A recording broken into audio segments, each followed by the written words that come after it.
Hello and welcome to another free code session. My name is Jason Bach and I have the excuse me, that was breakfast. I have the obligatory drink here, which is coffee. And it is coffee. Not anything else in it, just straight coffee. Got up early this morning and decided to try to do some more work on DubSharp, specifically around the emitter. So I don't think I've talked about this or shown this in previous episodes, but we're actually starting to get to building and creating an assembly. And we're using this with Mono Cecil, which I've caught up now with all of Emo's videos. In fact, this past Wednesday, he did the second part, well, the part 2 of his the video series where he's specifically working on IL.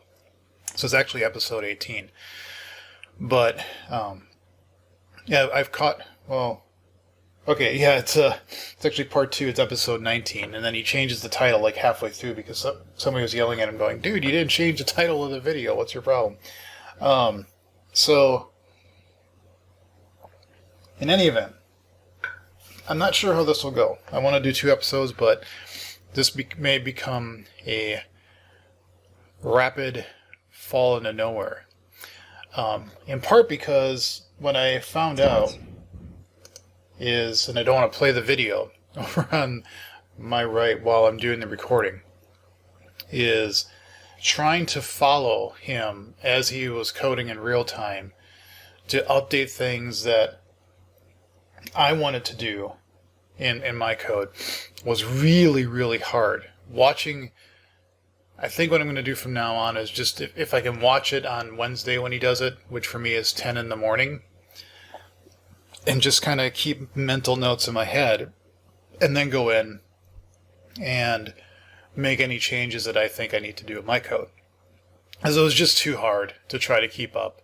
When I've been following along and adding stuff in my code, I can go pause the video, make the changes, and then start up again. And then I was also able to skip over a fair amount. If I want to do this for another language, which I kind of have on my to-do list, that language will be more complicated. So I will have to worry about variable declaration, control flow, things like that. In this language, I don't. It's easier from that perspective. So, in fact, in this one, I think the only thing I've got to at this point is,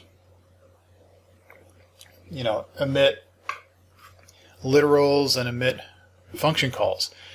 There's not much more to it. One thing that I thought was kind of interesting, and I don't completely understand what he's doing, but I think I get the intent, which is the way that assemblies are resolved. Quite frankly, I think all of this is pretty messy. He's got 2 local functions within this function, and there's a fair amount going on here. At some point, I think I might want to clean this up myself because it's not the easiest thing in the world to follow. But I remember this when I did this in Rocks. In fact, let me bring that up because I think it's important to show.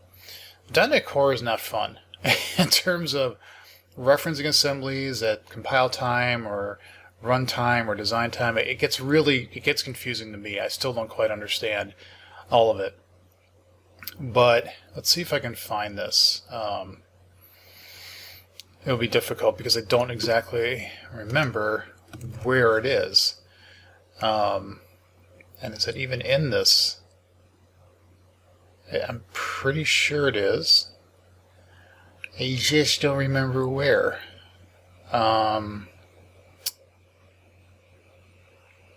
Where would it be? Where would you be hiding? Give me a moment. I might have to do the little clip because I'm not going to remember where I actually put this. In the compiler? Yes, here it is. Okay. I did remember. You have to do this crazy thing to get trusted platform assemblies to load and get all the references, and maybe I just have to copy this over because what I want to do is have, first we have to load assemblies. Okay. And I'm kind of spinning here. See, it's early in the morning, and I don't even know if I'm going to be able to get to any actual coding, but we'll try. So, first thing I said is, well, you need to have like object, console, mutable array, because I actually use those. And I also need a reference to this assembly, and spackle, which has secure random, and big integer, blah, blah, blah. So I said, well, just find where those are, pass them to this project that I'm building, this executable, I should mean. And then we have a core set of assemblies that we're using.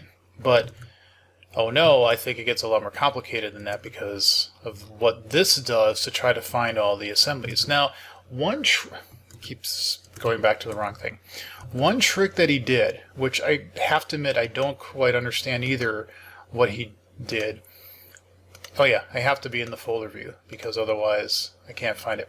He actually created like what he calls an MS proj, a Minsk project. So I created my own dub-s project, okay, which the project file doesn't look any different from anything else, but it doesn't know, it being Visual Studio or really MSBuild, what this project type is. And that's my project file, that's my code. Apparently by doing these props, which that says .ws is the default extension, and then these targets, this gets confusing to me. I have to sit down and figure out exactly what it's doing. But the intent is that you can say my command from this directory is to build this sample project. Okay? You can kind of see that here. So that makes sense. But then he's passing in like compile, intermediate assembly, reference path, and his switches are different than my switches, and he's also on R here. He's passing in apparently all of the reference assemblies that you need, I think. I think that's what he's doing. It's a little hard to determine, but apparently this magic thing allows you to, it will build the compiler, and then what it does is it will build my dub-sharp project such that the console app is actually the DLL, and then you have the exe that's generated automatically, I guess, by all this magic MSBuild stuff. And that is what will run. It's that weird thing with Zdenek Core is that if you you don't actually, when you build a console app, that you get an exe, you get a DLL, then you get this little exe that basically bootstraps everything. You know, that's how it works. I would imagine that for .NET 5, because you can already build single file executables. Okay. So I don't know how that would even work in this case. I have the feeling that this trick that he's doing is eventually going to go away, because he even talks about that this is not optimal. This is, it's a cheap, easy way to get around stuff, and trying to actually figure out what the right way is to do it. But I can't even get to work. If I try to run this from the command line, it gives an error, and I have no idea what the error is. So I don't want to really debug that right now. What I can do in the interim to kind of fake it is, if I come into this project here, what I can do is just set like the file to one of the like hello world examples, and then just change interaction to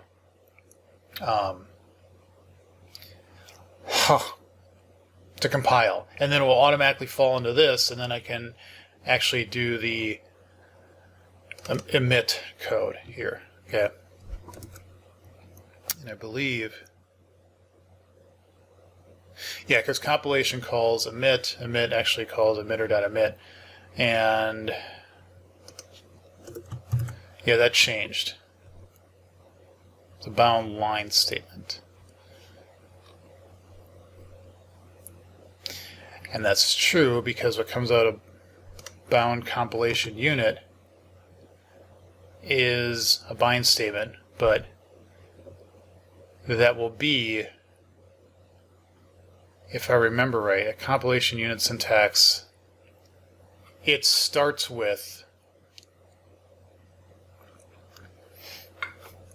line statements. Yeah. So you get a line statement sigma x, bind line statements will give a bound line statements. Okay. So I can cheat here to some degree.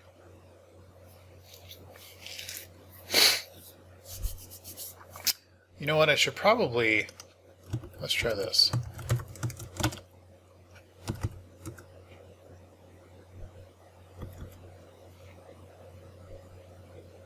And then the bind compilation unit.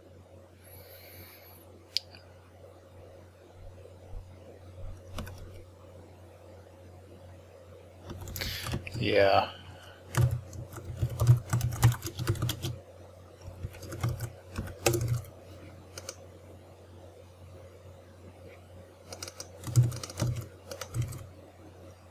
Because that's really what comes out of it. I get that you want to make it generic, but at some point you really need to know what it is.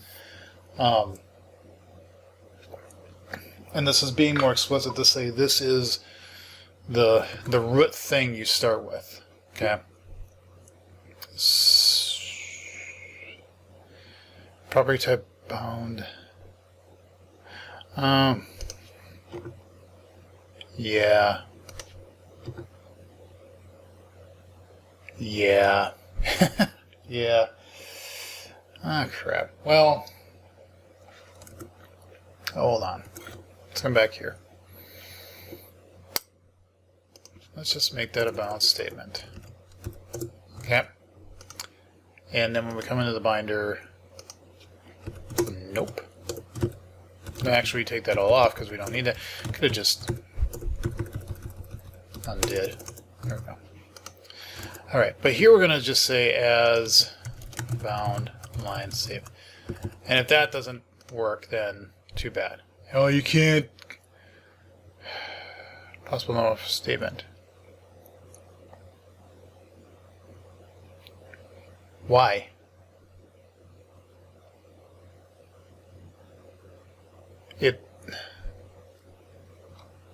What? Okay, that's weird. It wouldn't be. Because you have to set it to this that is non-nullable. Statement is not null here. Possible null reference argument for parameter statement.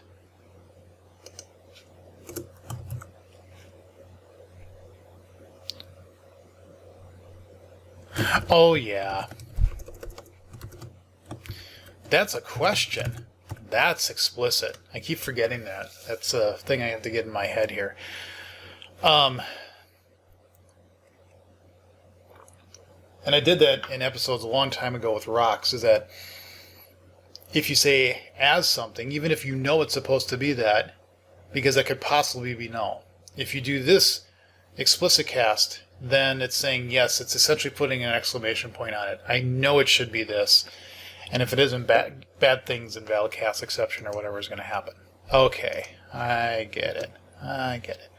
All right, so we get an emitter, we emit, and we return results. And it's just that simple. Right? Okay, here's where I started adding into, let's just, so getting back to the point of what I was just trying to say is I can fake it for now. Okay, and that's good enough. It may not run, I'll figure that out later, but I want to just keep adding more of the IL stuff here. And that's what emit does. So this is where it starts getting fun. And by fun, I mean fun. Okay?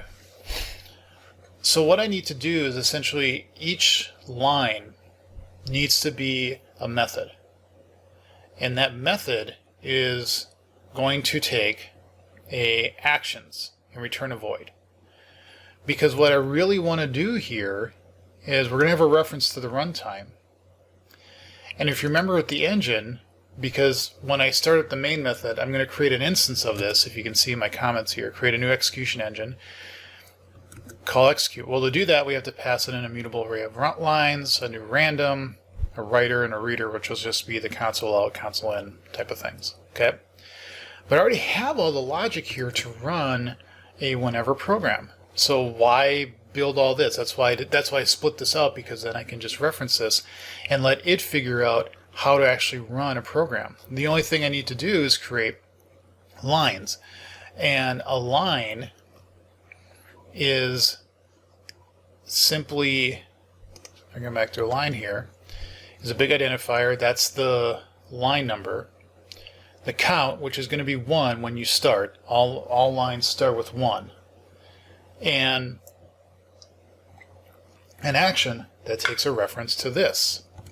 So what I can do, if I come back to my emitter, is just essentially build up methods that fit that action shape, which all it means is to take a reference to an execution engine. So here's where I've got to now say var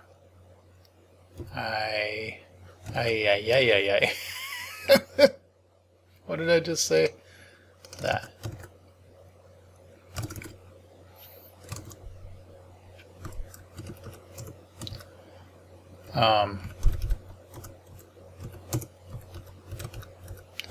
We'll call this engine actions reference resolve type.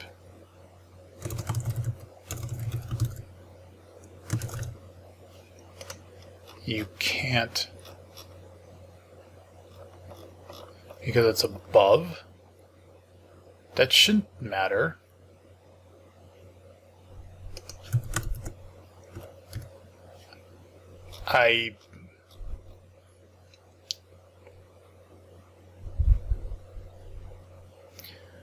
I'm a little confused here.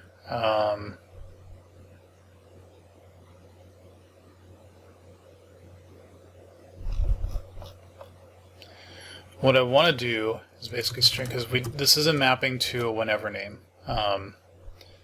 It's mapping to type of execution action engines full name. Okay. Why can't you find it? I don't understand, because it shouldn't matter where you put the local function. Of course, if I actually, well, yeah, but that's still not going to say I don't know where resolve type is. Yes, it's not in the current context. I realize that. Resolve type.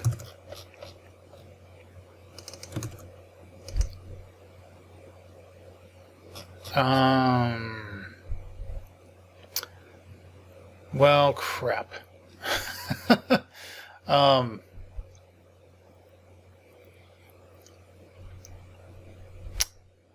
Yeah. What we want to do, first of all, okay, private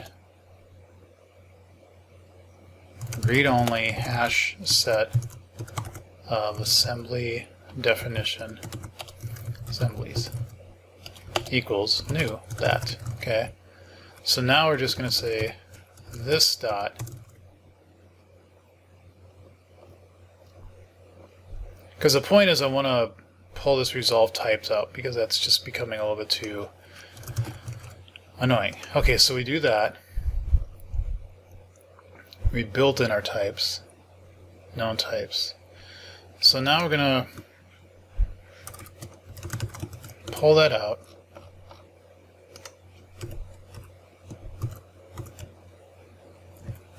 Private static this dot. There's also some things with, oh, I can't. I got it. That's fine. No. There we go. And it should have everything it needs in here to reference. Yes. Okay, good.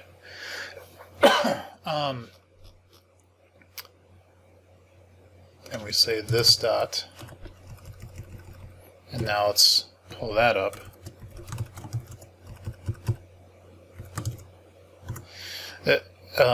Immo has some, again, just like every developer that I run into, there's always some differences of style, approach, and there's some things that he does that I don't necessarily agree with. Like this, that's like verboten to me. I don't do that. I don't want to invert the if. What I want you to do is surround that with a block. I just do. I always put a block around everything. So this is something I'm going to have to eventually clean up, but that's okay. All right. As a side rant, I'm actually working, like I think I said on my right is my client laptop, and it the task I've been working on is adding in like code analysis rules and changing their code, and that's something that I strongly believe in .NET that you should add in like fxcop analyzers among maybe some other packages and enforce the rules out of the gate. Pick the ones you want to enforce, and editor config now is your friend. That's where you actually put in all the stuff, the rule set file you don't use anymore. It's all in editor config. And if you really want to enforce something, make it an error. That's again a big thing I have, because if it's a warning or a suggestion, nobody follows it. You have to make it an error. You have to stop developers, because otherwise they don't look at the error list. If it says it succeeded, commit, go home. Okay? But do that at the beginning of a project. And add tests. For all that is good in the world, add tests. I've ranted about this before. I'm going to rant about it again. Add tests. If you don't, doing any kind of refactoring, restructuring, modification of the code becomes so much more riskier, so much harder. I can't, change a bunch of stuff in the code because I'm not sure how it will act in serialization scenarios. So if there were tests around all of that, then yay, but I don't know. And other cases where I'm like, I don't know if this is really going to affect the code or not. So do I change it or not? Do this, please. And I have to do that to this project eventually. So, I'm still not, the code is not stable enough to get to that point just yet, because this is still kind of like a playground. But anything that you really do, put them in, because it matters to having a nice, stable code base and being able to change with confidence. That's the thing. If you don't have tests, you can't make changes and do it in a way that you feel like, if I run all my tests, I have a decent chance that it's going to tell me, hey, you screwed up. Okay?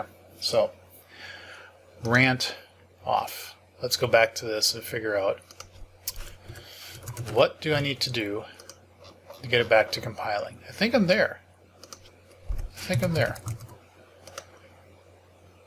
You still don't like me. What? What, that? Oh yeah, because that you can possibly have I know why. I've run into this where sometimes stuff for reflection will actually give you back nulls if you're not careful. Okay. So now, coming back to this, where do you pass in arguments?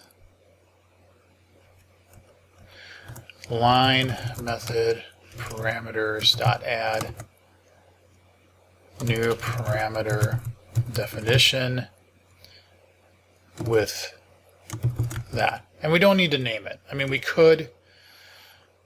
we could name it something. What did they actually... Yeah, because the action doesn't even have a name for what you pass it in, so we don't need to worry about that. Though, I'm not sure about this. I might want to...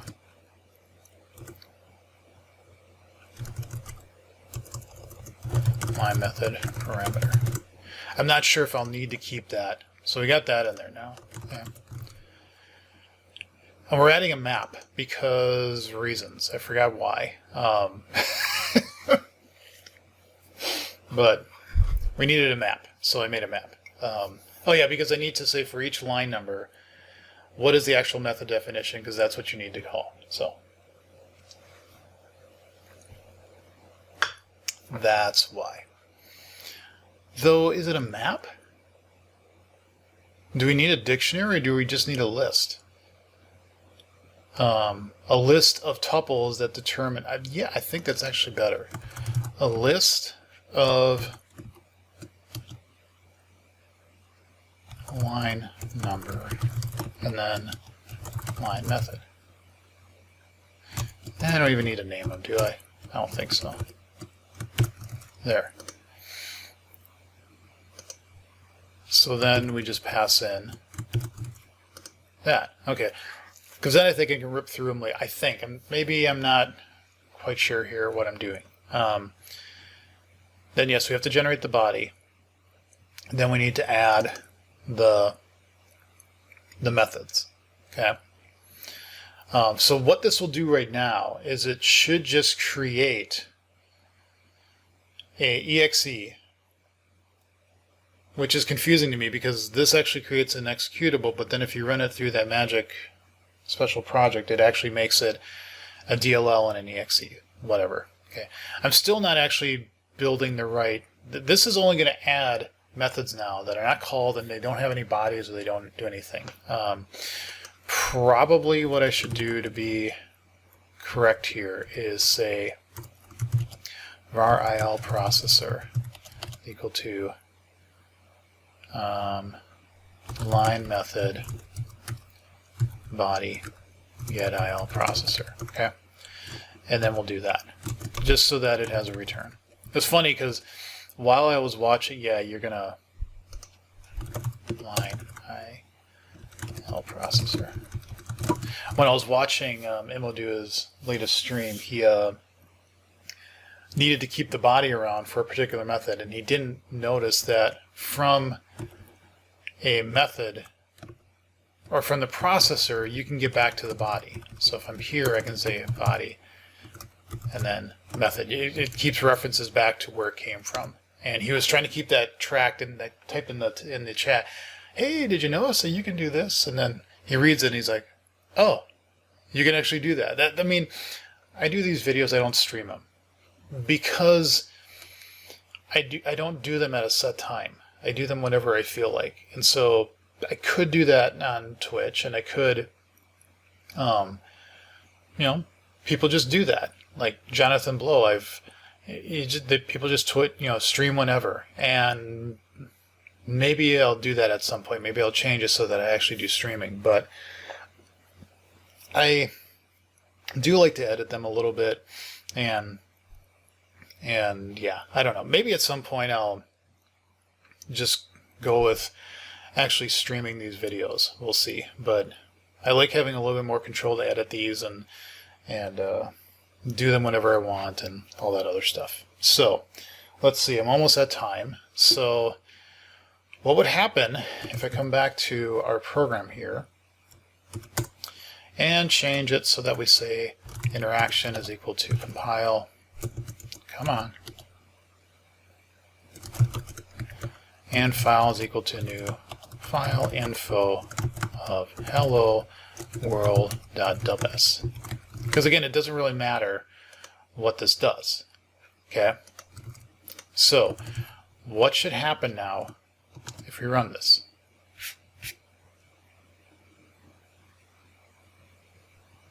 Okay, it doesn't error, doesn't mean it's right. So, go over here, let's go to the bin, debug that. You can see when I'm actually doing these at what time in the morning. Let's go to ILSpy. I think I had a reference. Yeah, it did. So you can see we have line 1, which takes a reference to execution action. It doesn't have a name, which I don't really care. Yeah, I could. I might as well. I might as well just put in a name here. Where is that parameter definition? Yeah, the name is front, right?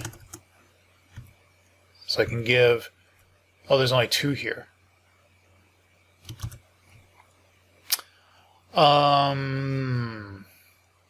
We'll just say actions. And what are parameter attributes? Has default in none. I don't think it would have any. Okay. Let's run this again. And then I think we can say reload. Come back here, program. And so now we have the name actions. Perfect. Okay, so doesn't look like a lot, but it's something, because now we actually have the action that we can pass into the actual line. And now what we need to do in here is essentially what you see. I think I kept these. Yeah, like the 99 bottles generator. Okay. Is doing these calls. Okay. The only thing now is that I need to keep track of, did I defer? Okay. And if I ever found a call to defer, then after that I have to remember to put in. So this is why I said I personally, well, you don't actually create loops, for statements, if, while, any of those types of things within whenever. Internally you do, because I'm going to have to put this in here to say if this. And so one other thing that I'm going to bring up, we're going to do one more episode and get some coffee and come back, is using good old SharpLab.io. Okay, because you can do things like saying, var condition is equal to false. Let's say if not condition.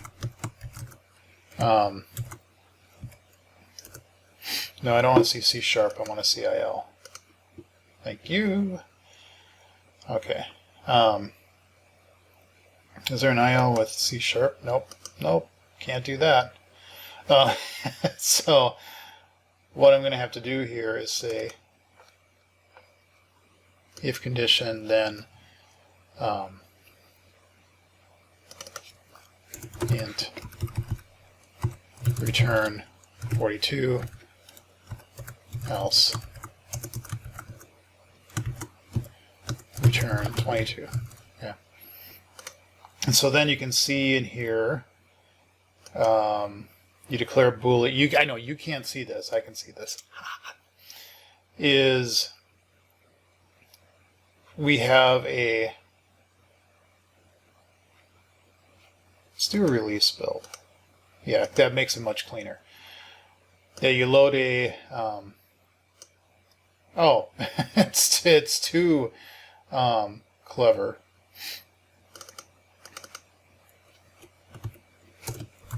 New random next to is equal to 0, true, else false. Ha! Go away. Well, then we don't even need the ternary. But there. Now you can't see it was sneaking in going, well, you put the bool in as a hard-coded false, so I can just compile that all the way. So ha ha ha. I'm like, no, I can't let you do that. So we call that, we do a compare if equal to, yeah, it essentially gets rid of the condition. Again, you're like, what is he looking at? But the whole point of SharpLab is that you can basically build these code examples and look at them and go, oh, that's what I need to do. But you have to fight the compiler a little bit, because it will optimize certain things away. So if I take that out, then yes, it has to load the variable break if true down to a label. Otherwise, do the thing within it. And yeah, so we're going to come back. We're going to try to just do print hello world. Let's see if we can generate that, because that doesn't have any conditional things within it. And we'll see if we can actually compile that in. So thank you all for watching. Leave comments and questions below. See you in the next episode.